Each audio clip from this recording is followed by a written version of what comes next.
the Super Bowl in the books and a champion being crowned, and has been crowned, the Cleveland Browns themselves find themselves awaiting the Tennessee Titans, who have been on the clock now for almost a month. Sitting there with the second pick, with Myles Garrett demanding out of Cleveland, the Browns now sit with the second pick, wondering what they should do. Should they trade down and procure more picks, or should they select a small group of players that could either turn the tide of the defense or turn the tide of the offense? Want to find out what Mr. CeeLo thinks they should do? Stay tuned to find out on Gridiron Gab Cleveland Brown Draft 1.0. The autumn winds move like the thunderous waves of Neptune's sacred palace. And here, amongst the blackened soil, lies the ragged hands, worn, torn, and callous. They await with cunning and vicious prowess, for the warriors have returned.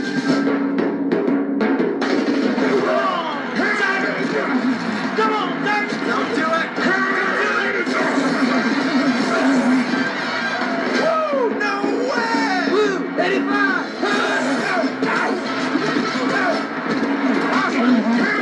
Crying out loud! You're making me, you're driving me nuts! But behold. Welcome back, Gabbers. Thank you so much for joining us here on another edition of Gridiron Gab Pro Style Cleveland Browns Draft 1.0. Of course, you gabbing with the one and only Mr. CeeLo, and I am doing this show in the midst of watching the Super Bowl. Because there's going to be a lot of changes after the Super Bowl, but I know this show will come out probably right after the Super Bowl, but either way, let's get into it. As most of you guys, if you're Cleveland fans and you're watching this, you understand that they have the second pick. And I'm going to go through several of these guys that would be of interest to the Cleveland Browns. More importantly, with the injury to quarterback Deshaun Watson, there are many questions that come out with the Cleveland Browns as you wonder, what can they do? Why don't you explain it to me? Well, I'm glad you asked. Because ultimately, the Browns have a major decision to make as far as what they're going to take. Not to mention the situation with Myles Garrett that he is wanted out of Cleveland. And this is pre-Myles Garrett trade. Ultimately, the Cleveland Browns would get not necessarily a nest egg, but you look at the situation the Carolina Panthers had with Brian Burns. Now, is Brian Burns Myles Garrett? Of course not. But Brian Burns is also 3.5 years younger than Myles Garrett. So ultimately, the Carolina Panthers were able to get 2 second-round picks they were able to get a second-round pick for Brian Burns, which, of course, you look at Myles Garrett having an extra year on his contract, which could draw more interest, so to speak. I would venture to say they're going to get a first of some sort, whether it be in this draft or next year. Or it could bring about a player that would come from a team. You never know. But ultimately, Cleveland's asking price has not been documented as of yet. But there are a lot around the league that are saying at least a first is going to come out of this. And people are expecting this trade to happen somewhere near or on the night of the draft. Being that other teams are going to look around and say, okay, how can we improve our roster? In my opinion, you're going to look at a team like the Kansas City Chiefs, possibly the Philadelphia Eagles, and in my opinion, you're going to see a team like the Washington Commanders swoop in and take this, because as phenomenal as Jaden Daniels was this season, and with a lot of the pieces that the Commanders were able to procure in free agency with the funds that they had, and they still have a lot allocated. The Commanders are going to be able to do a lot in free agency, and even if they wanted to, I think the Commanders are going to be willing to part with a lot of their draft capital, being that they understand that they're in a good position to make a deal. But enough of all that. But this is my Cleveland Browns draft 1.0. There will be a couple more to come. But ultimately, the way this went down, you look at any one of these two quarterbacks that the Cleveland Browns are interested in, from Shedeur Sanders to Cam Ward, any of these guys would be a major upgrade based on Deshaun Watson at this point. Now, as far as Deshaun Watson goes, to me, his confidence is completely in the toilet. Just absolutely destroying a quarterback who is absolutely on top of his game. When all of the allegations came up, it just seems like it was yesterday, but it's been, I think, 3 seasons now. And he has not been able to be the player that he once was when he was a Houston Texan. And some of it has to do with the scheme. I think ultimately, if the Browns want to save this situation, I think they can. I think a lot of people are saying that this is a done deal. But ultimately, what's got to happen is they have to understand that they have to get this situation either in check, or they've got to get this situation either in the past, or they've got to be able to make it work. But I think ultimately with their cap situation, it's not a good situation. I think they have $30 million over the cap, and Myles Garrett's only getting paid $19 million. He's not even being paid as a top tier pass rusher. And then you come up with the reports that he wants out. So outside, you have to make a really tough decision. Now, am I saying the quarterback class is strong? Absolutely not. But, however, what you have to take into account is that the Cleveland Browns are going to have the second pick. And the question is there going to be a quarterback coming out next season that you extremely are enamored with and are willing to pass over? Now, in my mock draft 1.0 for the Cleveland Browns, there's a serious consideration that the Cleveland Browns are going to lose Myles Garrett. And ultimately, you have to be able to get turnovers when you have a lack of offense. Now, I know a lot of people are going to say, well, you're going to have a quarterback too.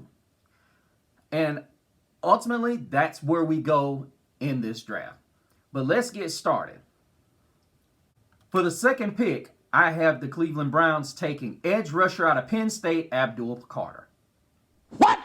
Now, most of you have seen this guy, and if you're looking at the graphic here, ultimately, Carter draws natural comparisons to Micah Parsons. And if you guys know anything about Micah Parsons, he's that Swiss Army knife that has just been doing his deed with the Dallas Cowboy defense. And ultimately, he is really a good edge rusher. I think Abdul Carter, wherever he goes, is just going to be a very good pass rusher.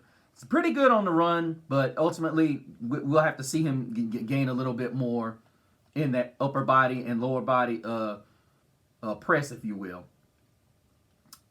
He's a very dynamic edge rusher with elite blend of burst, and he just knows how to get by guys on the edge. I mean, you've seen him against some of the elite pass rushers. Probably the only game you could honestly say that he had trouble in was the Ohio State game, and that's even debatable because when you watch him, he was causing havoc there. Ohio State was only able to do limited things in that game. So when we really start to look at what Abdul Carter does, he's a disruptor and he makes plays. He is not the guy that you say, okay, like you've heard me on many of my other shows say about him, that we don't need disruptors. Like many of your pass rushers on down, what separates Carter is he makes plays. He makes dynamic plays that can change games. We saw how he was able to totally disrupt SMU's passing attack. But ultimately, with Myles Garrett's request, the Cleveland Browns have to rebuild at that position. There's no ifs, ands, and buts about it. They've got a pretty darn good defense and probably the strength of this team. But ultimately, having this cap problems, you're going to have to part ways with some players.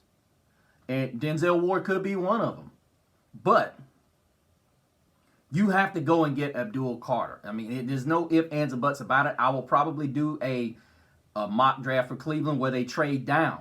But unfortunately, right now, being in that second pick is very difficult to get a trade partner. The only way you're going to get very many trade partners is unless you find someone that is enamored with inevitably Cam Ward or Shedeur Sanders. And with so many needs at that position, the only guy, in my opinion, that draws the kind of comparison that you need, that you're gonna be able to get at this trade value, is going to be somebody that's enamored with either Travis Hunter, Tetairoa McMillan, Will Campbell, or even Mason Graham. Because in this draft, you guys, you got to look at where I'm looking at this draft, and I'm going to go through. Shedeur Sanders was taken number 1 by the Titans. Travis Hunter, number 3 by the Giants. Tetairoa McMillan went number 5 to the Patriots. Will Campbell, the tackle out of LSU, went number 5. And, of course, Cam Ward went to the Raiders at number 6. They they stayed put. Mason Graham, the defensive tackle out of Michigan, went to the Jets. And then, of course, Michael Williams to Georgia at number 8. And as I said, you guys, when you start looking at what the Browns need to be able to do, unless they can get a trade partner and trade down and procure picks, you're going to end up being in a position about like this unless Deshaun Watson comes back and truly becomes the player that they went to get him to be. Now, having said that, the reality of it is the Cleveland Browns 2025 season is going to be predicated on whether or not they can get a healthy Nick Chubb back. And honestly, looking at the injuries that he's had to deal with, it's largely possible that this football team could part ways with Nick Chubb. I mean, it's been a couple of seasons of injuries with Nick Chubb, and I'm not saying they should, part ways with him. But unfortunately, they're in cap hell right now. And the reality of it is, when you're a losing football team, you have to analyze where things are. You have to look back and say, isn't it time for us to start doing what we need to do? And I'm not saying completely blow it up, but, when you got a guy like Deshaun Watson who is not performing to the expectations that you would have him perform at, it really starts raising concerns. And you have to kind of look here and say, what do we do next? So as I said before, the top picks in this draft, and you having the next to top pick in all this, you have to pick carefully. And especially with Myles Garrett going and wanting out, you ultimately could very well get another top end draft pick here. So this is subject to change.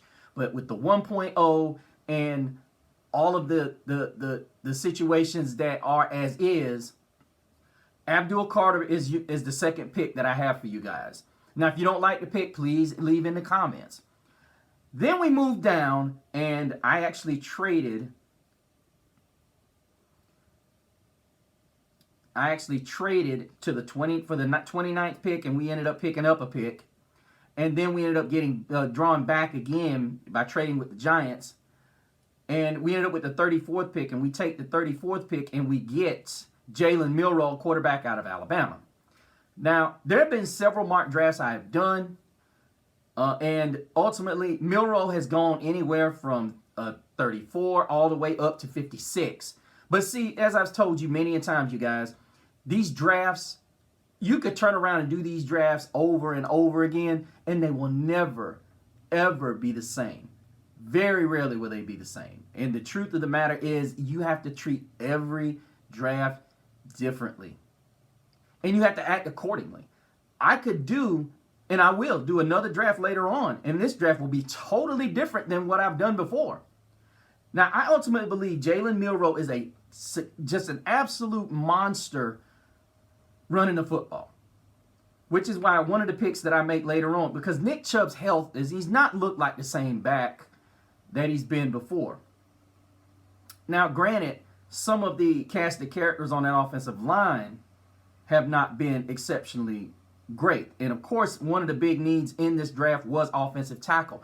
Ultimately, I was unable to procure a tackle that I was satisfied with enough.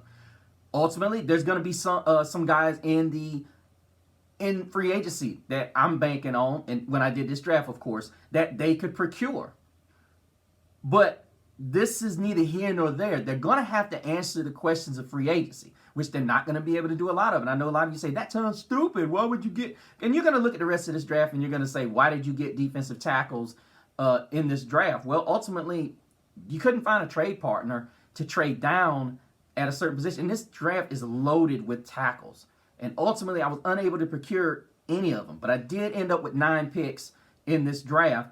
And I actually got a Giants 2nd round pick and a Broncos 4th round pick. Dumb shit! Dumb shit! With that being said, let us go to the number 67 pick, which was the 3rd round pick.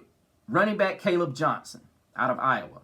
Because ultimately, one of the issues when you look at what has been the biggest Achilles heel for the Cleveland Browns has been their inability to get Nick Chubb going.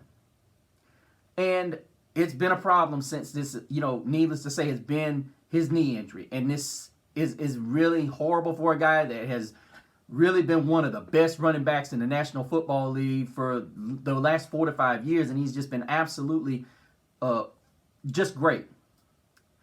But I took Caleb Johnson, the Iowa running back. He's got an incredible season, solidifying his spot in the NFL draft. At 6 foot, 225 pounds, he's a rare mix of power and agility. Like a pitcher with both a fastball and a changeup, whether it's breaking tackles or outrunning defenders, Johnson has consistently shined against the elite competition. Most people didn't know this. Heck, I didn't know this until later on. He was once in a Heisman discussion.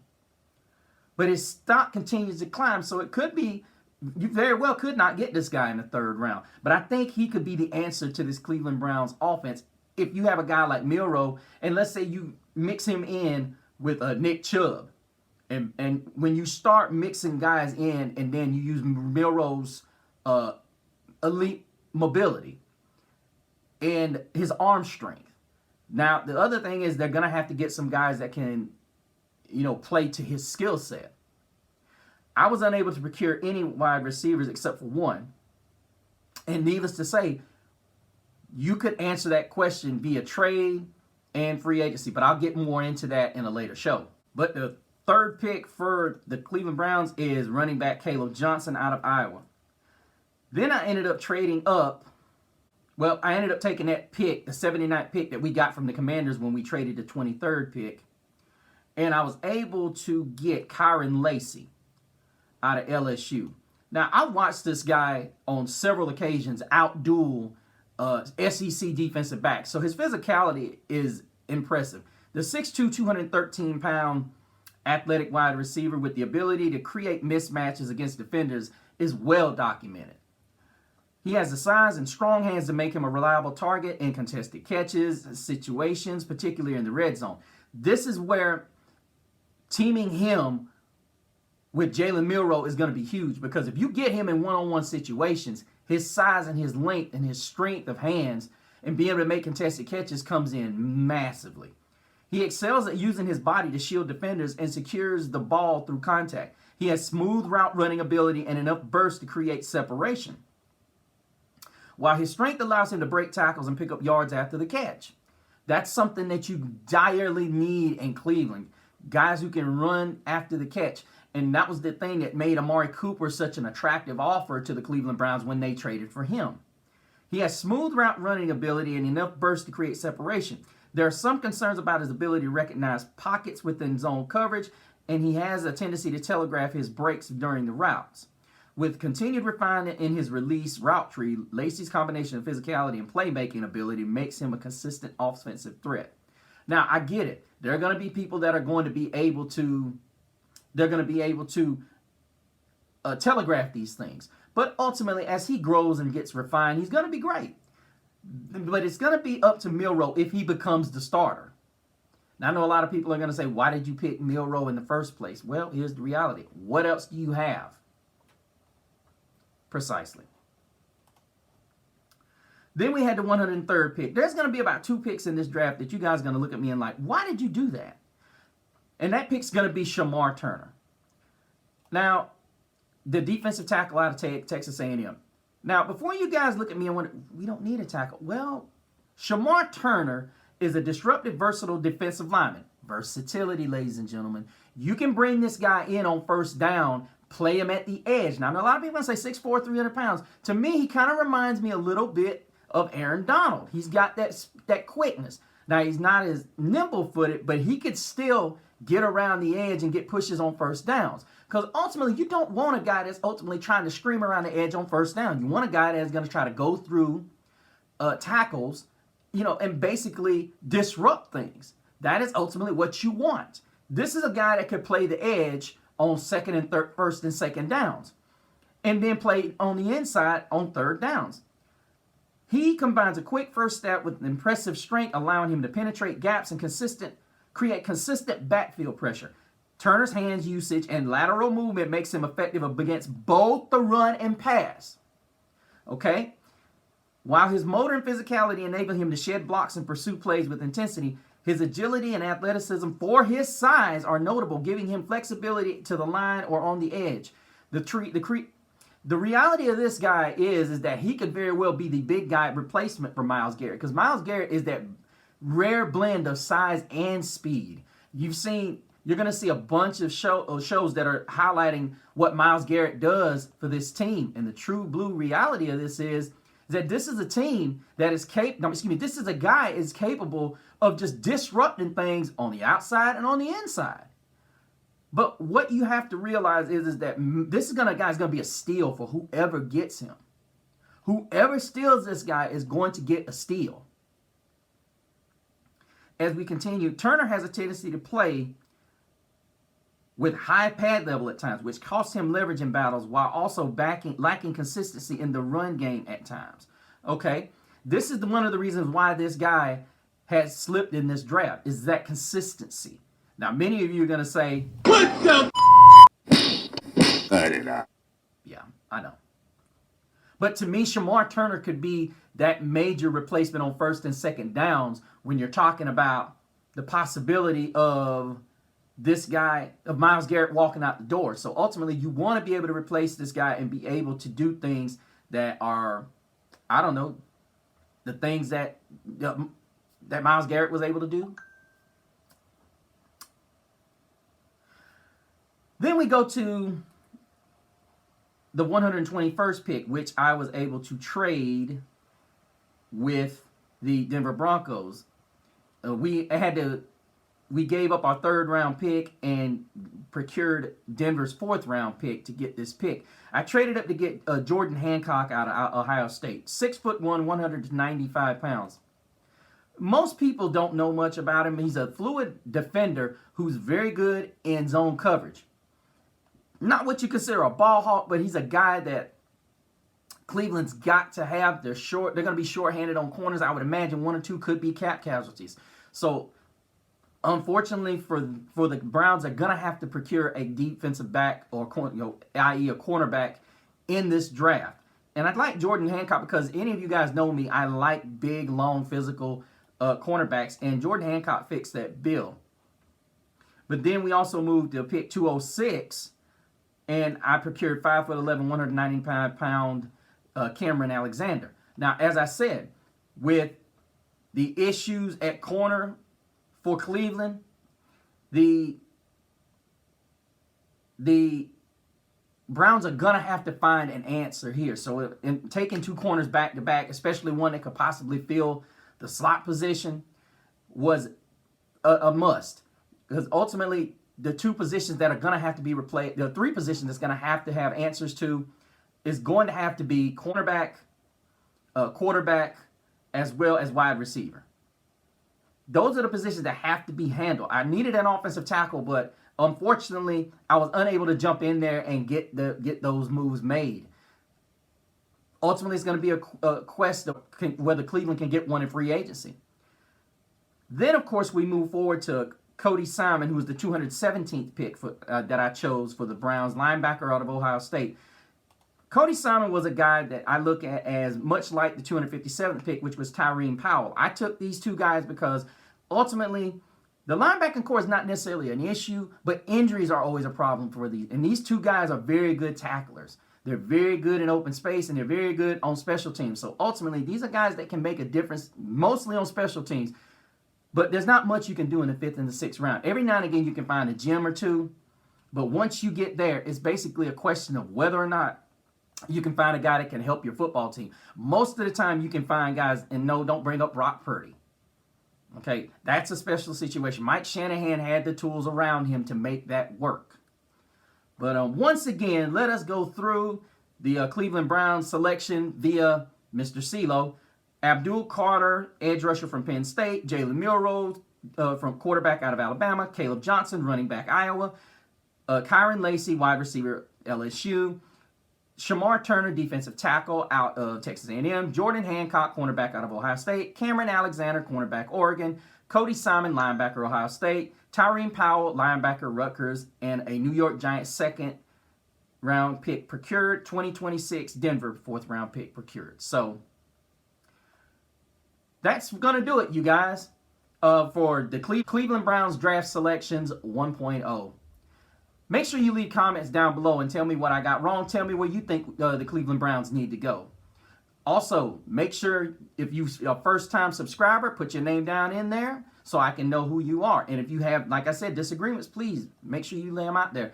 Also, go to the Facebook page of Gridiron Gab Pro Style, as well as the Facebook group Gridiron Gab Pro Style, and let me know what things you want to see more out of this channel and what do you want to see out of the Cleveland Brown Draft 2.0 when I do it in a couple of weeks. Also, make sure you go to my Instagram at Mr. CeeLo and catch up on all the shenanigans that I will be a part of. But until the next time, same Gab channel, same Gab platform. But behold, there is a warm breeze that comes from the west. The blazing sounds of victory fuel their everlasting quest. It is a call to arms, for they are here, an army that has the will to challenge and the will to dare.